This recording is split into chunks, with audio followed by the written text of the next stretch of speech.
સર્વે વૈષ્ણવોને મારા જય ગોપાલ.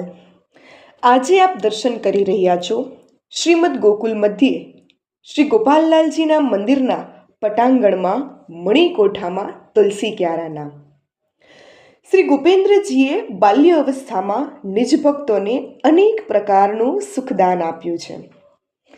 એક દિવસે માતૃશ્રી સત્યભામાજીએ શ્રી ગોપેન્દ્રજીને ખેલવા માટે સાચા મોતીનો મૂલ્યવાન હાર આપ્યો. મંગલ આભાથી મુક્તા ફલનું નિરીક્ષણ કરતાં જ એ ઓશીને સારસ્વત કલ્પના કૃષ્ણ અવતારની લીલા સાંભળી. અત્યારે પણ એ જ વ્રજમંડલ અને એ જ શ્રી ગોકુલનું પુનિત સ્થાન જોઈ પુનઃ એ લીલા કરવાની ઈચ્છા થઈ. સંધ્યા સમય હતો.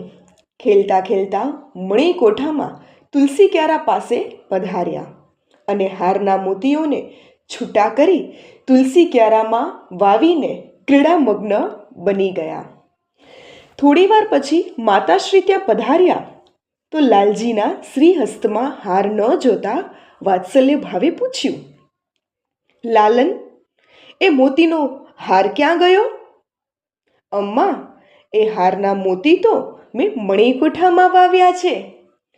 લાલ, શ્રી ગોપેન્દ્રજીના આ વચનો સાંભળીને માતાશ્રી સત્યભામાજીને હસવું આવ્યું. પુત્રના શ્રી મસ્તક ઉપર વાત્સલ્ય ભર્યો કર કમર ફેરવતા કહ્યું, લાલન, મોતી તે વળી કંઈ વવાતા હશે ખરા? ત્યારે શ્રી ગોપેન્દ્રલાલજી પ્રત્યુત્તરમાં કહે છે, વાવતા આવડવું જોઈએ માતાશ્રી, સવારે જોજો ને. શ્રી ગોપેન્દ્રજીને ગોદમાં પધરાવી વહાલ કરતા પુત્રના બાલ પરાક્રમની વાત શ્રી ગોપાલલાલજીને કરવા માટે સત્યભામાજી ભીતર ભુવનમાં પધાર્યા. સવારે ઉઠીને માતાશ્રીની આંગળી પકડી જ્યાં મોતી વાવ્યા હતા ત્યાં પધાર્યા.